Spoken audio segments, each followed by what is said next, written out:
D'où viennent les images diffusées aux infos? Les photos publiées dans les journaux et les vidéos diffusées dans les infos à la télé sont réalisées par des journalistes. Équipés d'appareils photo et de caméras, ils vont sur les lieux où se passent des événements pour en ramener des images. Ces images ont une grande force. Une expression dit même qu'une image vaut 1000 mots.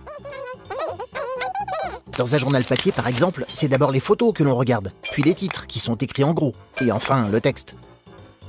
Ces images représentent-elles vraiment la réalité? Les journalistes sont chargés de faire connaître des événements qui se sont réellement produits. Mais attention, même si on ne truque pas une image, il est facile de changer ce qu'elle veut dire. Regarde cette photo.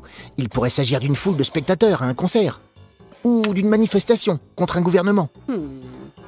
Une image doit être absolument accompagnée d'un commentaire pour que l'on comprenne sa signification. C'est encore plus important aujourd'hui, car de plus en plus de photos et de vidéos sont réalisées par des personnes qui ne sont pas des journalistes. Avec un téléphone portable, tout le monde peut ainsi faire des images d'un événement, puis les mettre en ligne sur Internet.